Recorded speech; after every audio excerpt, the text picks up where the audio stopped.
거실 세 남매가 유골함을 둘러싼 채 숨을 죽이고 있다. 준호가 장도리로 억지로 뚜껑을 연다. 콰직! 함이 열리는 순간 안에서 낡은 녹음기가 나왔다.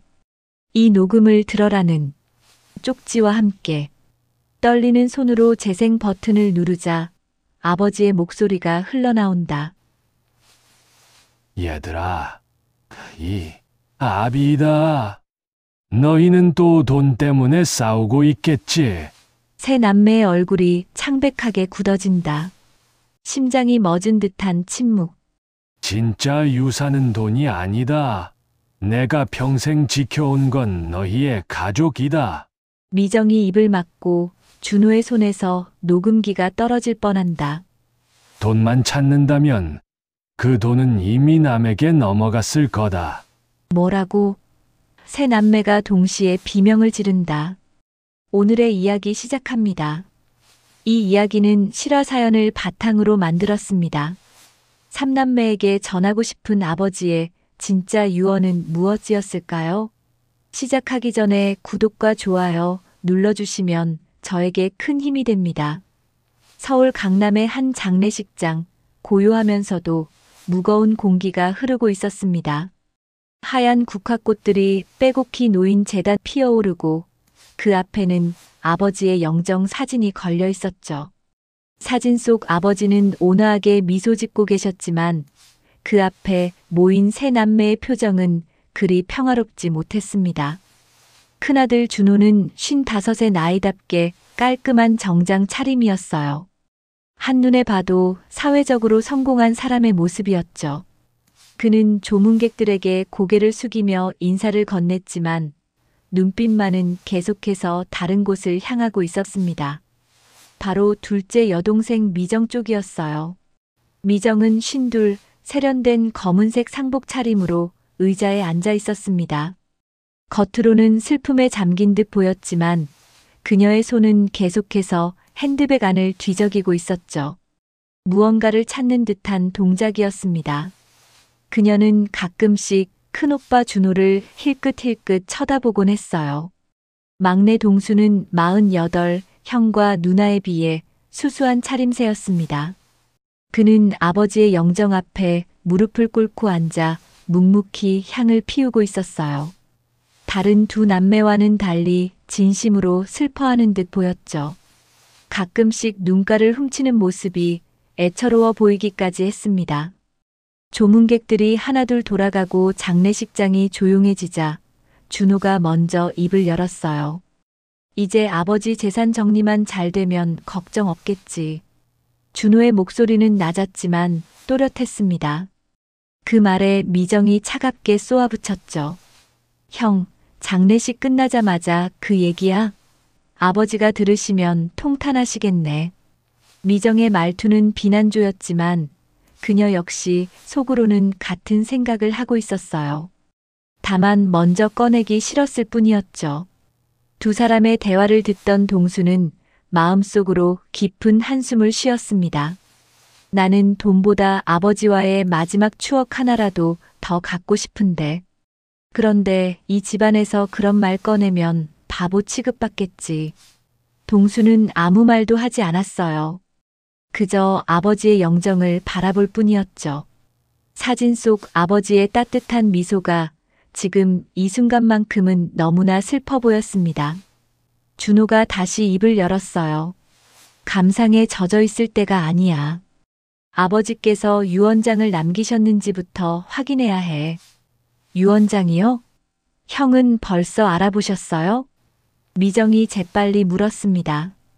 그녀의 목소리에는 경계심이 묻어났어요. 준호가 혹시 먼저 유언장을 손에 넣은 건 아닌지 의심하는 눈빛이었죠. 아직이야.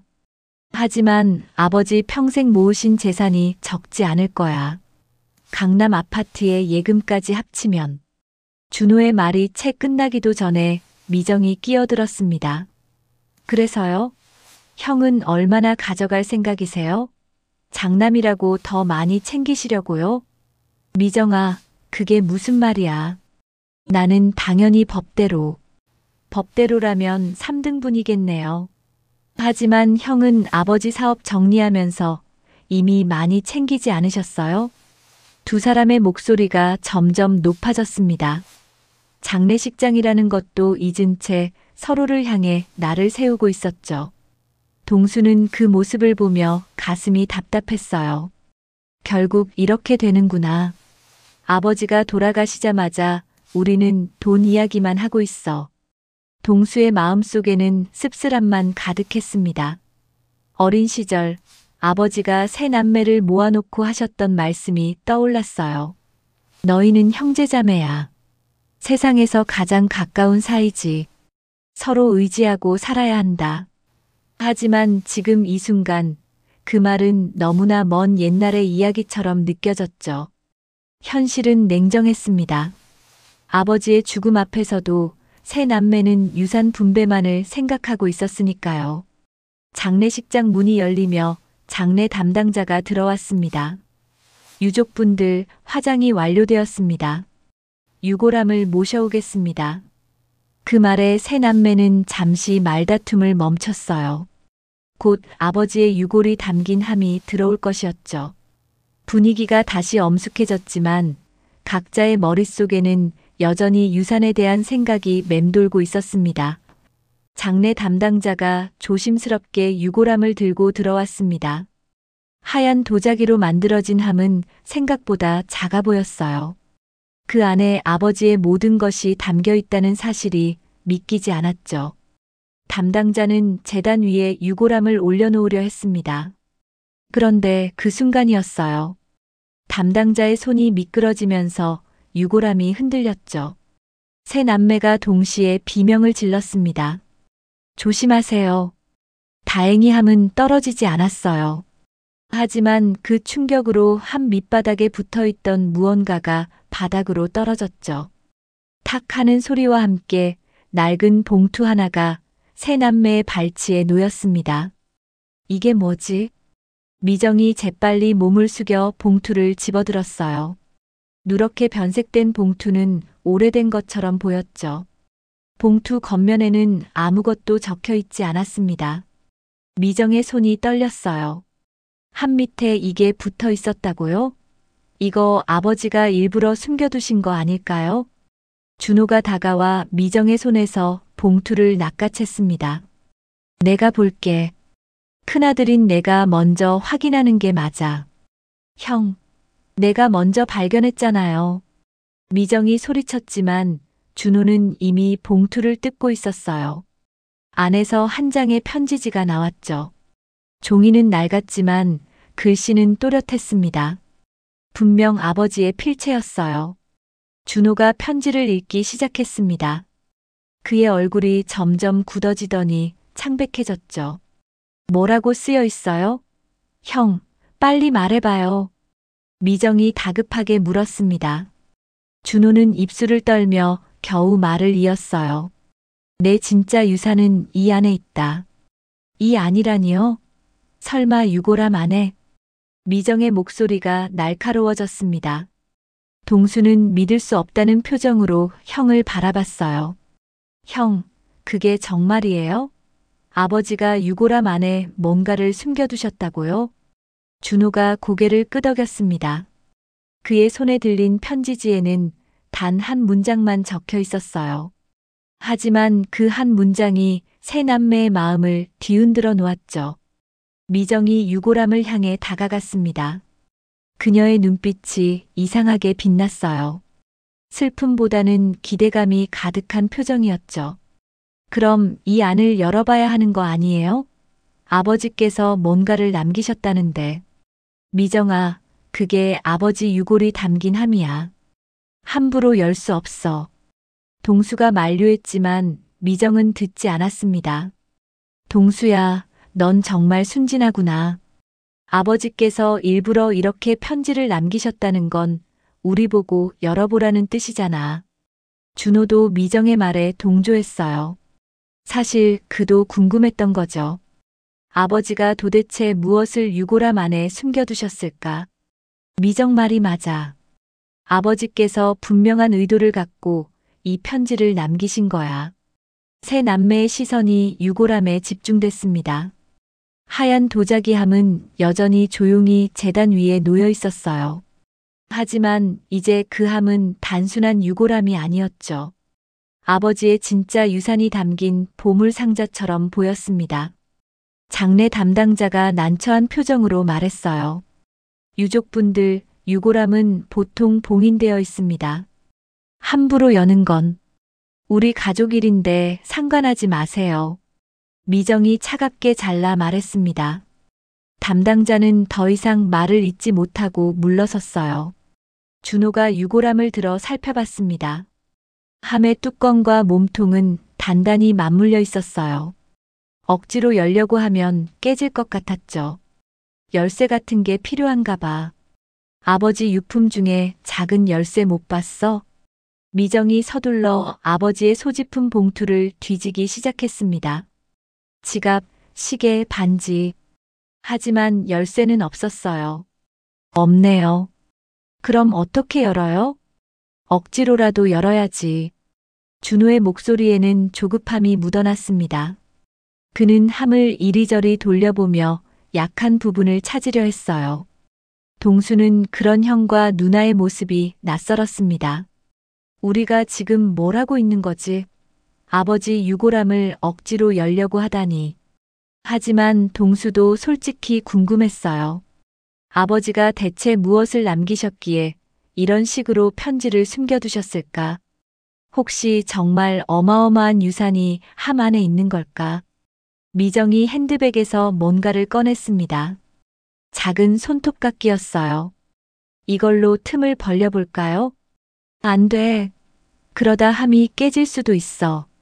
동수가 소리쳤지만 미정은 이미 손톱깎이를 함 틈에 밀어넣고 있었어요. 삐걱 하는 소리가 났죠. 하지만 함은 꿈쩍도 하지 않았습니다. 젠장, 이것도 안 되네. 준호가 초조하게 중얼거렸어요. 그때 동수가 조용히 말했습니다. 집에 가져가서 천천히 열면 안 될까요? 여기서 이러는 건. 그래, 그게 나을 것 같아. 일단 발인부터 치르고 집에서 다시 모이자. 결국 세 남매는 유골함을 그대로 모시고 발인을 치렀습니다. 하지만 그들의 머릿속은 온통 유골함 안의 비밀로 가득했어요. 장례 절차는 그저 빨리 끝내야 할 형식일 뿐이었죠. 아버지의 영정을 모시고 장지로 향하는 내내 세 남매의 눈은 유골함에서 떠나지 않았습니다. 그 안에 대체 무엇이 들어있을까? 돈일까? 금일까? 아니면 다른 귀중품일까? 기대와 탐욕이 뒤섞인 감정이 세 남매의 마음을 지배하고 있었어요. 발인을 마치고 집으로 돌아온 밤 거실에는 묘한 긴장감이 흐르고 있었습니다. 탁자 위에는 아버지의 유골함이 놓여 있었어요. 그 주위로 세 남매가 둘러앉아 있었죠. 마치 보물을 지키려는 사람들처럼 서로를 경계하는 눈빛이었습니다. 준호가 먼저 입을 열었어요. 이제 열어보자. 아버지께서 뭘 남기셨는지 확인해야지. 잠깐만요, 형. 열기 전에 약속 하나 합시다. 미정이 날카롭게 말했습니다. 준호가 미간을 찌푸렸죠. 무슨 약속? 안에 뭐가 나오든 공평하게 나누기로요. 형이 장남이라고 더 가져가면 안 돼요. 야, 너 지금 나를 의심하는 거야? 준호의 목소리가 높아졌습니다. 미정도 지지 않고 맞받아쳤어요. 의심 안 할 수가 있나요? 형은 예전에도 아버지 사업 정리하면서 얼마나 많이 챙겼는데요. 그건 내가 일한 대가야. 내가 얼마나 고생했는데. 두 사람의 목소리가 점점 커졌습니다. 동수는 그 모습을 보며 한숨을 쉬었어요. 하지만 동수도 속으로는 불안했죠. 혹시 형과 누나가 자기 몰래 뭔가를 챙기는 건 아닐까 하는 의심이 들었거든요. 형, 누나, 그만하세요. 일단 열어보고 나서 이야기합시다. 동수의 말에 두 사람이 잠시 입을 다물었습니다. 하지만 서로를 노려보는 시선만큼은 여전했어요. 준호가 유골함을 자기 쪽으로 끌어당겼습니다. 미정이 재빨리 준호의 손목을 붙잡았죠. 형 혼자 만지지 마요. 우리 다 같이 보는 앞에서 여세요. 알았어, 알았다고. 준호가 짜증스럽게 손을 뿌리쳤습니다. 그리고는 함을 들어 다시 한번 살펴봤어요. 뚜껑과 몸통 사이에는 얇은 틈이 있었지만 무언가로 단단히 봉인되어 있었죠. 열쇠 없이는 못 열 것 같은데. 어떻게 하지? 그때 동수가 조용히 말했습니다. 공구함에 장도리가 있어요. 그걸로 억지로 열 수밖에 없을 것 같은데요. 유골함을 깨뜨리자고. 미쳤어? 미정이 소리쳤지만 준호는 이미 결심한 듯 고개를 끄덕였어요. 다른 방법이 없잖아. 조심스럽게 하면 돼. 동수가 공구함을 가지러 갔습니다. 잠시 후 장도리를 들고 돌아온 동수의 얼굴은 창백했어요. 자기 손으로 아버지의 유골함을 부수려 한다는 게 믿기지 않았죠. 내가 할게. 준호가 장도리를 받아들었습니다.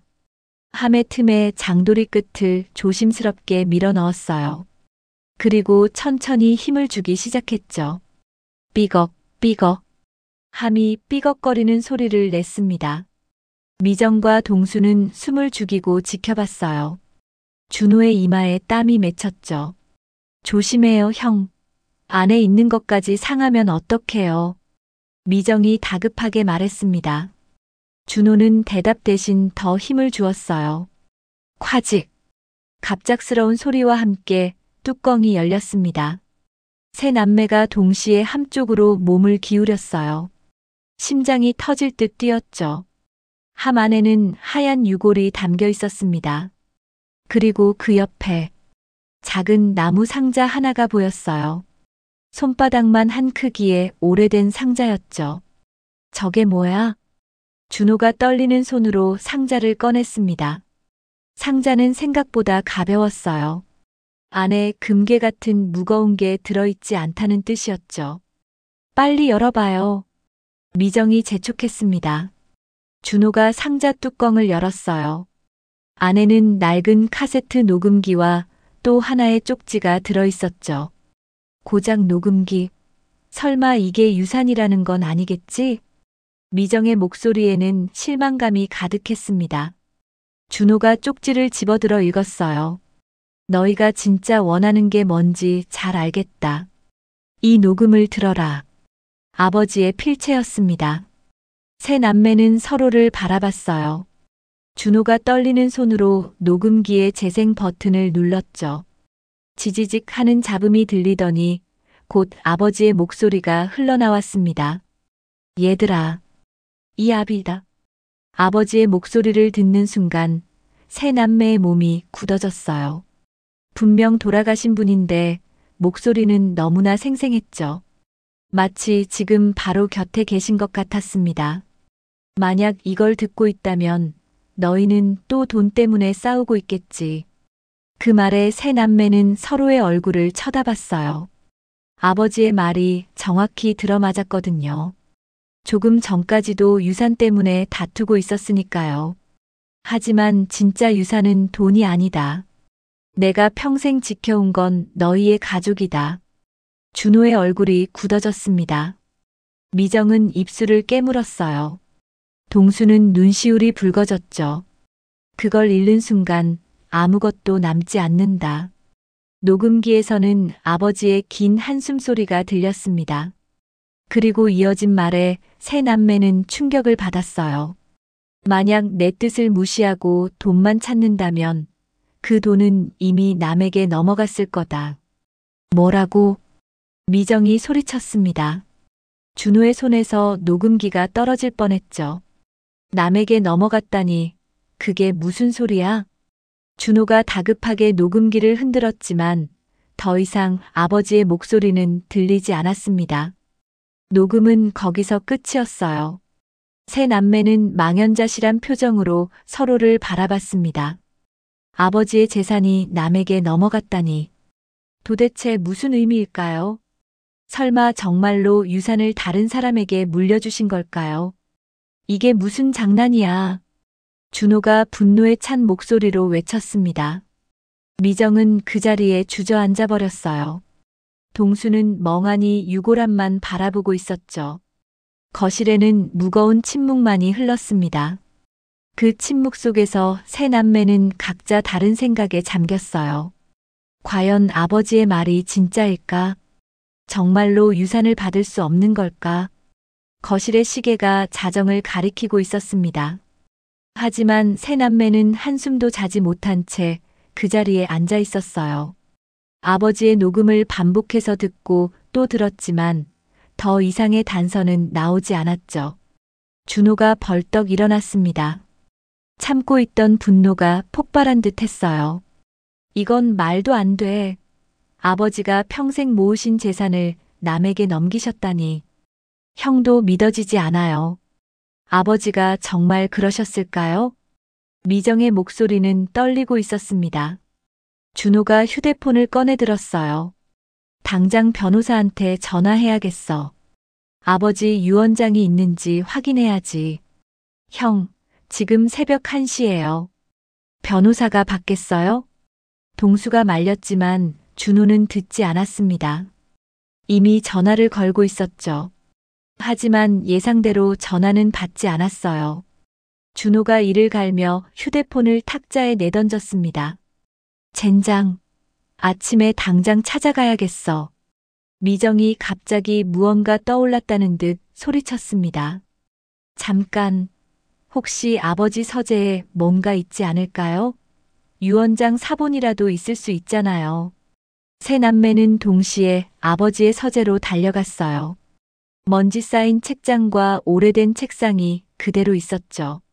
준호가 서랍을 열기 시작했습니다. 형, 혼자 하지 마요. 우리도 같이 봐야죠.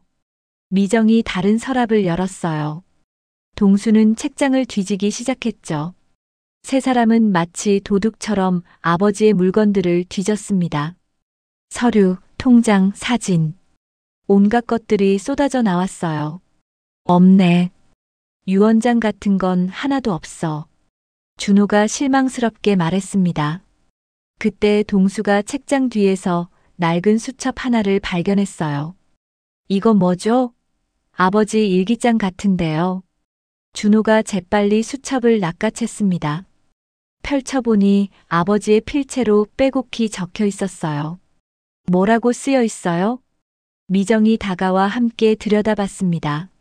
수첩의 마지막 페이지에는 몇 달 전 날짜가 적혀 있었죠. 오늘 옆집 박순자 여사가 또 국을 끓여주셨다. 아이들은 명절에도 오지 않는데 이 여사는 매일 내 안부를 물어준다.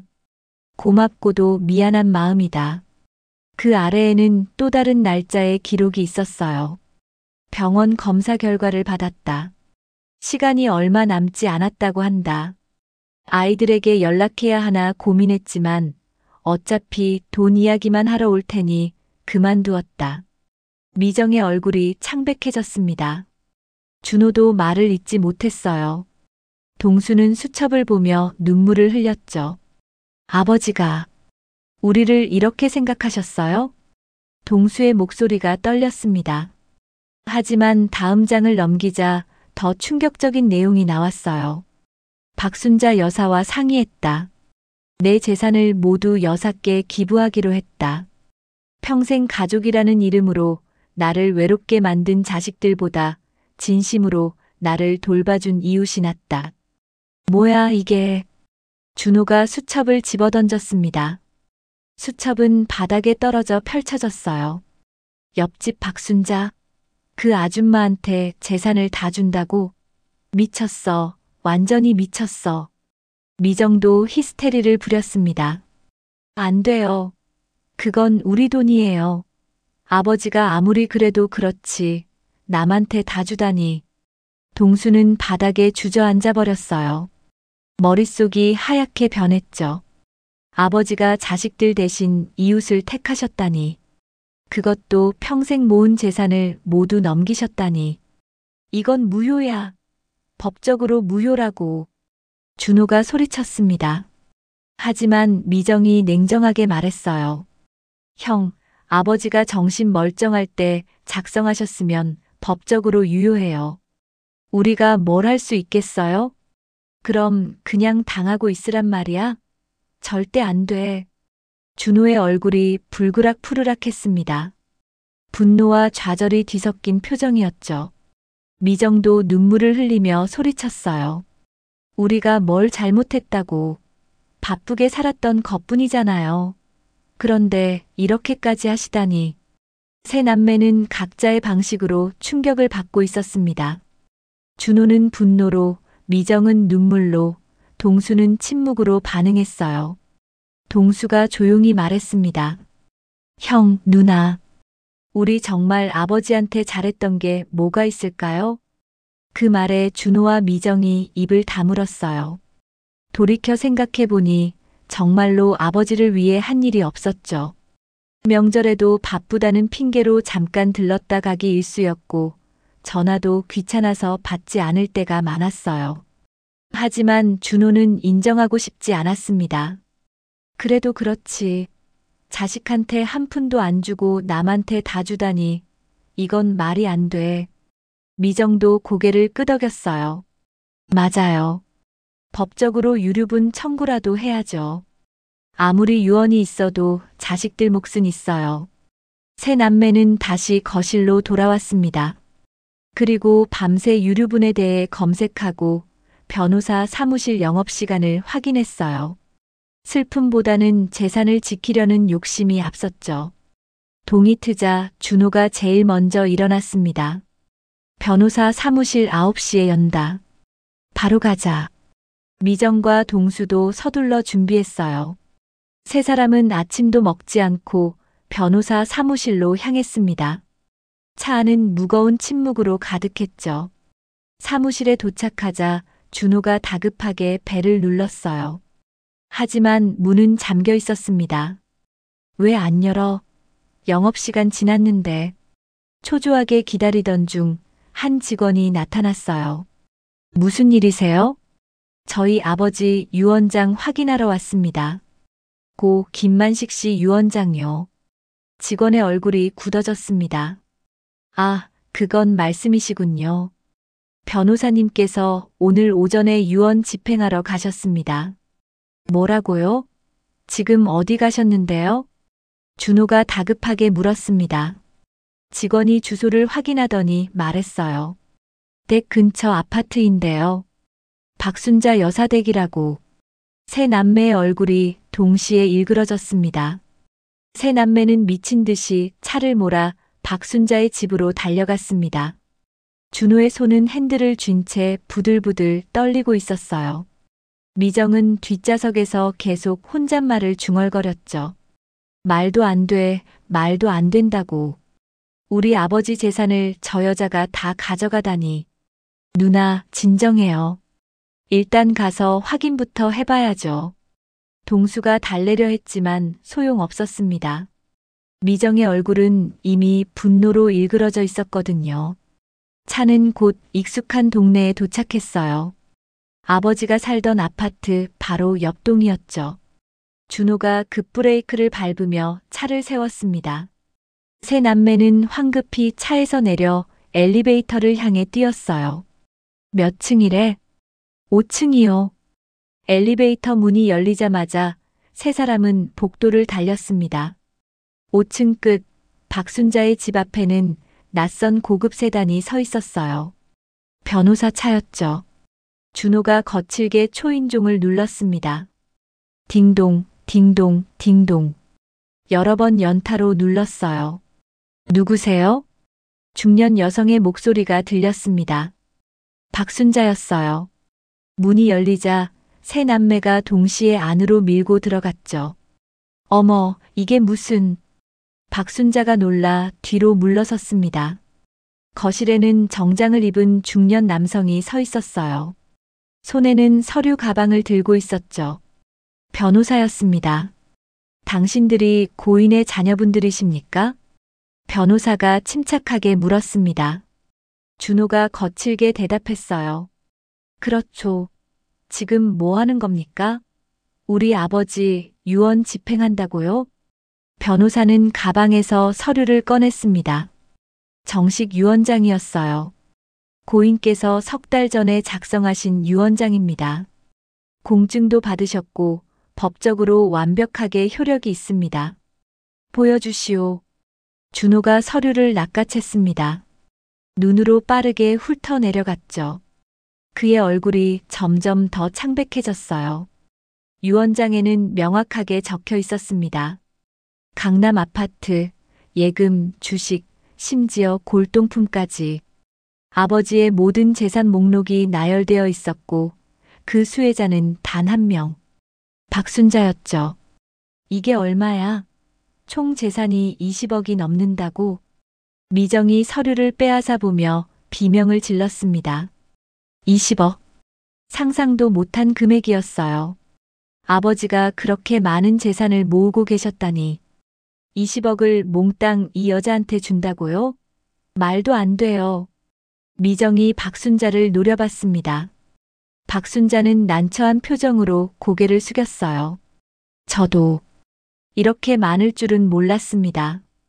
김 선생님께서 그냥 조금만 주신다고. 조금?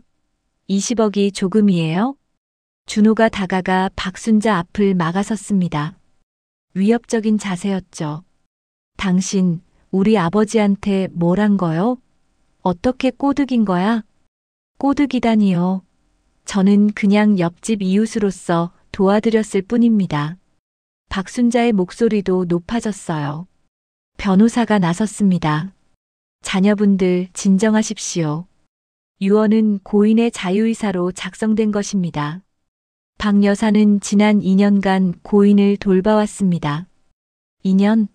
고작 2년 돌봤다고 20억을 받아요? 미정이 울먹이며 소리쳤습니다. 변호사가 차분하게 설명했어요. 고인께서는 말기 암 판정을 받으셨습니다. 자녀분들께 알리지 않으신 채 박 여사의 간병을 받으며 지내셨죠. 암? 아버지가 암이었다고요? 동수의 목소리가 떨렸습니다. 변호사가 고개를 끄덕였어요. 네, 췌장암 말기였습니다. 병원 기록이 다 있습니다. 박 여사께서 매일 병원 동행하시고 식사 챙기시고 약 드시는 것까지 돌봐주셨다고 합니다. 박순자가 조용히 말했습니다. 김 선생님은 정말 외로워하셨어요. 자식들이 한 번도 안 온다고 명절에도 바쁘다며 전화만 한다고 하시면서요. 그 말에 새 남매는 할 말을 잃었습니다. 사실이었거든요. 지난 2년간 아버지를 찾아간 적이 거의 없었어요. 그래도 그렇지. 자식들한테는 한 푼도 안 주고 남한테 다 주다니. 준호가 다시 소리쳤습니다. 박순자가 눈물을 글썽이며 말했어요. 선생님께서 돌아가시기 전날 제게 말씀하셨어요.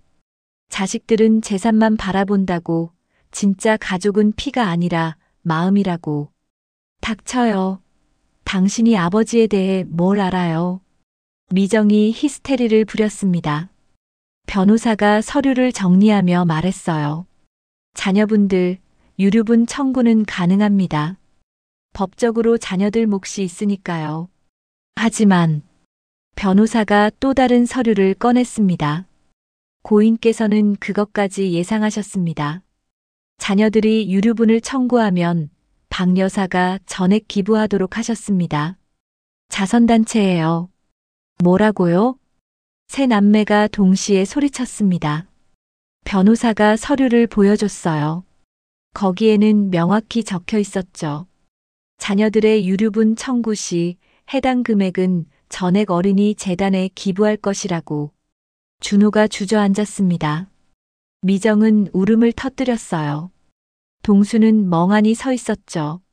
아버지가 우리를 이렇게까지 미워하셨어요? 동수의 목소리는 떨리고 있었습니다. 변호사가 고개를 저었어요. 미워하신 게 아닙니다. 깨닫게 하고 싶으셨던 거죠. 돈보다 중요한 게 뭔지를요. 박순자가 안방으로 들어가더니 낡은 앨범을 가지고 나왔습니다. 이거 선생님께서 매일 보시던 겁니다. 앨범을 펼치자 세 남매의 어린 시절 사진들이 가득했어요. 아버지와 함께 놀이동산 간 사진, 가족 여행 사진, 졸업식 사진. 모두 행복했던 순간들이었죠. 선생님은 이 사진들 보시며 매일 우셨어요. 언제부터 우리가 이렇게 멀어졌을까? 돈만 바라보는 자식들로 키운 게 내 잘못인가 하시면서요. 세 남매의 눈에서 눈물이 흘러내렸습니다. 박순자가 마지막 장을 넘겼어요. 거기에는 편지 한 장이 끼워져 있었죠. 이건 선생님께서 돌아가시기 직전에 쓰신 겁니다. 제게 자식들한테 꼭 전해달라고 하셨어요. 준호가 떨리는 손으로 편지를 받아들었습니다. 누렇게 바랜 편지지에는 아버지의 떨리는 필체가 적혀 있었어요. 세 남매는 숨을 죽이고 편지를 들여다봤죠. 사랑하는 나의 자식들에게. 이 편지를 읽을 때쯤이면 너희는 분명 돈 때문에 싸우고 있을 것이다. 첫 문장부터 세 남매의 가슴을 찔렀습니다. 준호가 목이 메어 읽기 힘들었지만 계속 이어갔어요. 준호야, 너는 장남이라는 이유로 더 많이 가지려 했겠지. 하지만 기억하느냐? 내가 사업 실패했을 때 내가 3억을 빌려준 것을 갚겠다던 약속은 어디 갔느냐? 10년이 지났지만 단 한 푼도 돌려받지 못했다. 준호의 얼굴이 새하얗게 변했습니다. 미정이 형을 쏘아봤어요. 형, 아버지한테 3억이나 빌렸어요? 그 얘기는 왜 우리한테 안 했어요? 그건 사업 자금이 필요해서. 준호는 변명도 못하고 고개를 떨궜습니다. 편지는 계속 이어졌어요.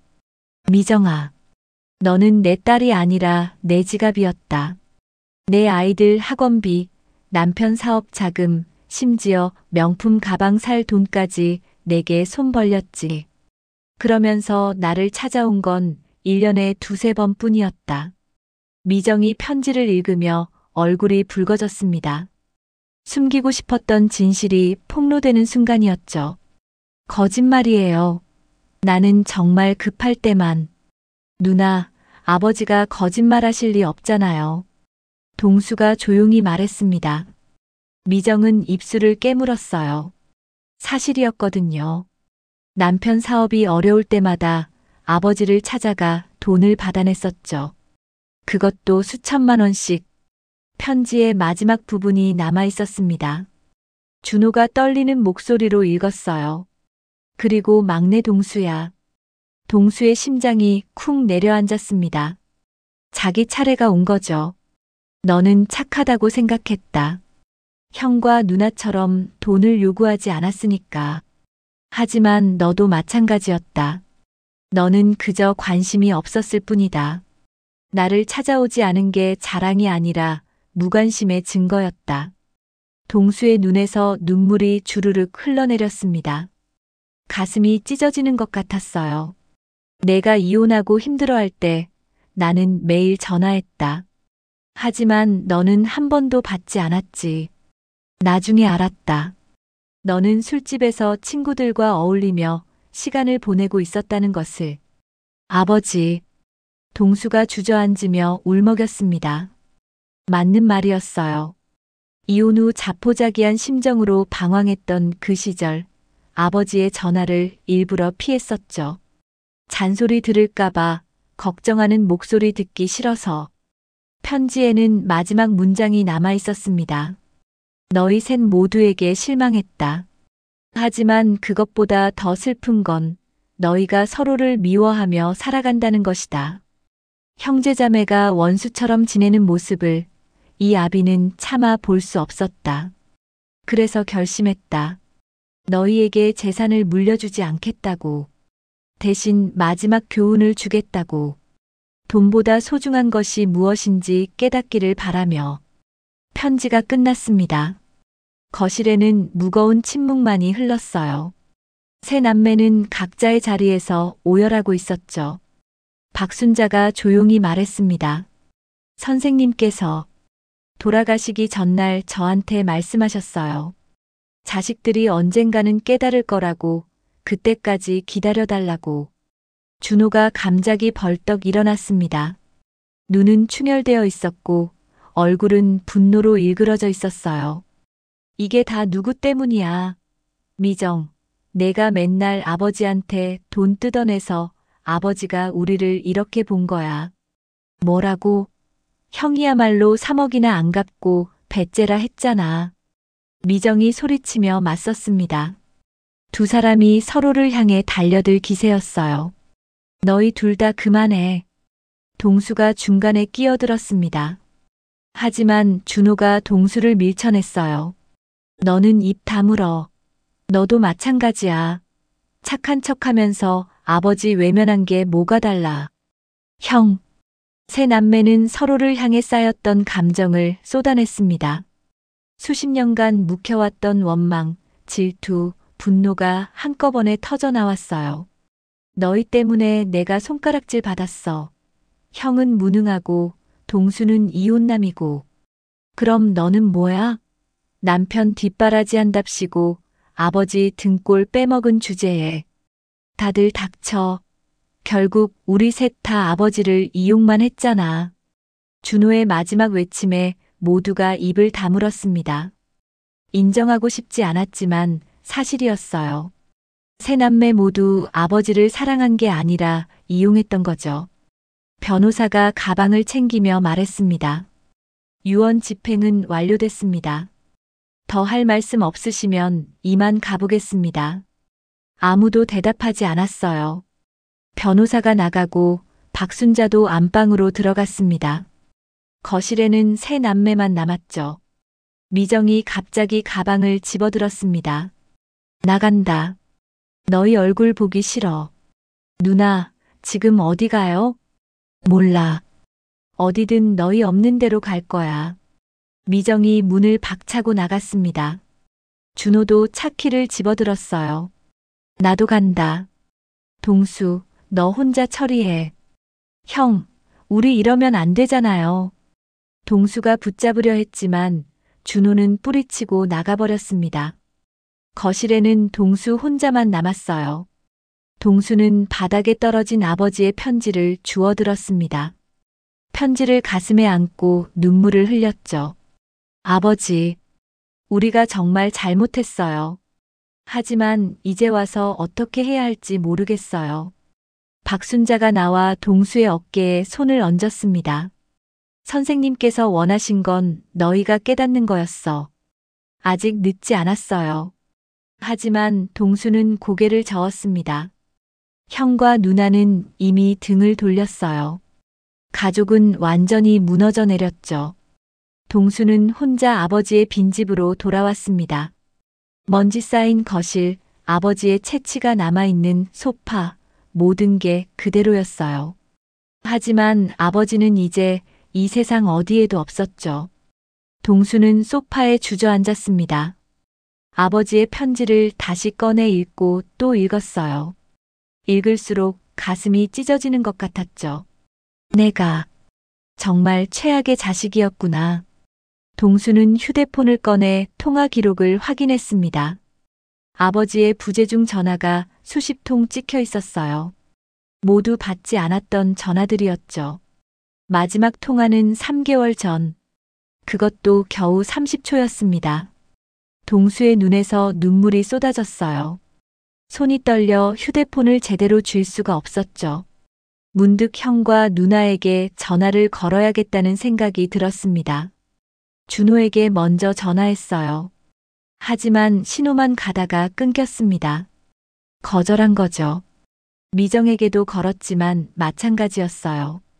두 사람 모두 동수의 전화를 받지 않았습니다. 역시 끝이구나. 동수는 휴대폰을 던져버렸습니다. 휴대폰이 바닥에 떨어져 액정이 깨졌어요. 하지만 신경 쓰이지 않았죠. 모든 게 무너져 내린 지금 그런 건 아무 의미가 없었으니까요. 동수는 부엌으로 걸어갔습니다. 서랍을 열어 소주병을 꺼냈어요. 뚜껑을 따서 단숨에 들이켰죠. 목구멍이 타들어가는 것 같았지만 멈출 수 없었습니다. 한 병, 두 병, 세 병. 어느새 동수는 거실 바닥에 쓰러져 있었어요. 천장이 빙글빙글 돌았죠. 머릿속에는 아버지의 목소리가 맴돌았습니다. 너는 그저 관심이 없었을 뿐이다. 무관심의 증거였다. 아버지, 미안해요. 정말 미안해요. 동수는 중얼거리며 눈을 감았습니다. 그대로 의식을 잃어버리고 싶었어요. 아무것도 생각하고 싶지 않았죠. 그때 현관문이 열리는 소리가 들렸습니다. 동수는 눈을 뜨지 않았어요. 누가 왔는지 확인할 기력도 없었죠. 동수 씨, 정신 차리세요. 박순자의 목소리였습니다. 박순자가 동수를 흔들었어요. 동수는 겨우 눈을 떴죠. 왜 왔어요? 당신도 우리 가족 망친 사람이잖아요. 무슨 소리예요? 내가 언제 당신네 가족을 망쳤어요? 박순자가 화를 냈습니다. 동수를 억지로 일으켜 세웠어요. 물 마시고 정신 좀 차려요. 박순자가 물을 가져왔습니다. 동수는 고개를 저었지만 박순자가 억지로 물을 먹였어요. 찬물이 목구멍을 타고 내려가자 조금 정신이 들었죠. 당신이 아버지 재산 다 가져가서 우리 가족이 이렇게 된 거예요. 동수가 힘없이 말했습니다. 박순자가 한숨을 쉬었어요. 동수 씨, 당신네 가족이 망가진 건 내 탓이 아니에요. 진작부터 망가져 있었던 거예요. 뭐라고요? 아버님께서 그러셨어요. 자식들이 명절에 와도 밥 먹고 돈 타가기 바쁘다고. 서로 눈도 안 마주치고 밥상머리에서 재산 이야기만 한다고. 박순자의 말에 동수는 할 말을 잃었습니다. 사실이었거든요. 지난 몇 년간 명절 때마다 그랬었죠. 아버님은 자식들이 다시 예전처럼 돌아오길 바라셨어요. 돈 때문이 아니라 진짜 가족으로 만나길 원하셨죠. 박순자가 가방에서 또 다른 봉투를 꺼냈습니다. 동수의 눈이 커졌어요. 이게 뭐예요? 아버님께서 만약 자식들이 진심으로 뉘우친다면 이걸 주라고 하셨어요. 봉투를 뜯자 안에는 예금 통장 3권이 들어 있었습니다. 동수가 통장을 펼쳐봤어요. 각 통장마다 5천만 원씩 들어 있었죠. 이게 무슨... 아버님께서 마련하신 거예요. 자식들 각자 앞으로요. 하지만 조건이 있었어요. 세 자식이 함께 아버님 산소 앞에서 화해해야 준다고.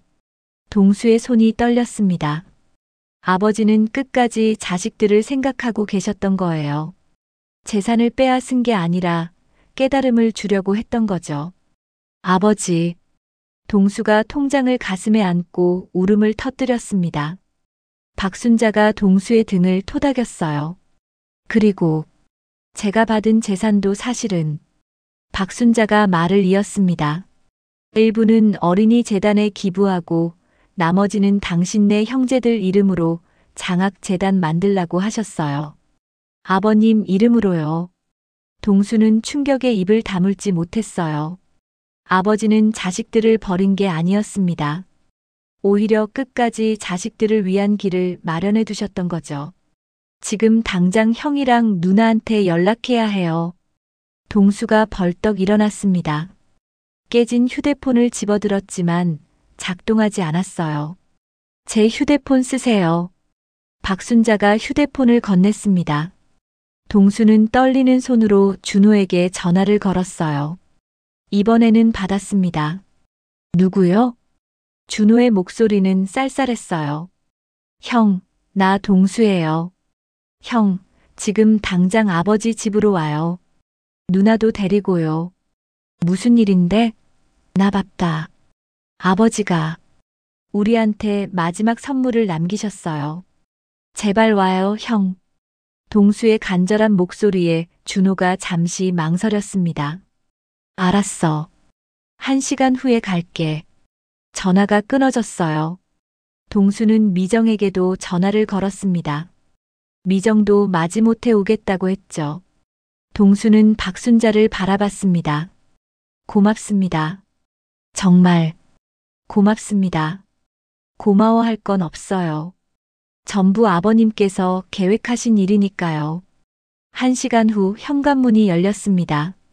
준호와 미정이 들어왔어요. 두 사람의 얼굴은 여전히 굳어 있었죠. 뭔데? 무슨 선물? 준호가 퉁명스럽게 물었습니다. 동수는 두 사람에게 통장을 내밀었어요. 이게 아버지가 우리한테 남기신 진짜 유산이에요. 준호가 통장을 받아들었습니다. 펼쳐보는 순간 그의 눈이 커졌어요. 미정도 자기 앞 통장을 집어들어 확인했죠. 5천만 원? 이게 우리 거라고? 준호의 목소리가 떨렸습니다. 믿을 수 없다는 표정이었어요. 미정은 통장을 움켜쥔 채 동수를 쳐다봤죠. 동수야, 이게 정말이야? 아버지가 우리한테도. 네, 누나. 하지만 조건이 있어요. 동수가 박순자를 바라봤습니다. 박순자가 고개를 끄덕이며 말했어요. 세 분이 함께 아버님 산소 앞에서 화해하셔야 합니다. 그래야 이 돈을 쓸 수 있어요. 화해? 지금 우리 보고 연극하라는 거야? 준호가 비웃듯 말했습니다. 하지만 그의 손은 통장을 꽉 쥐고 있었어요. 연극이 아니에요. 진심으로 용서하고 화해해야 한다는 뜻이에요. 아버님께서 그걸 보고 싶어 하셨어요. 박순자의 목소리에는 슬픔이 묻어났습니다. 미정이 코웃음을 쳤어요. 웃기네. 돈으로 우리 감정을 조종하려고. 누나. 동수가 소리쳤습니다. 처음으로 누나에게 큰 소리를 낸 거죠.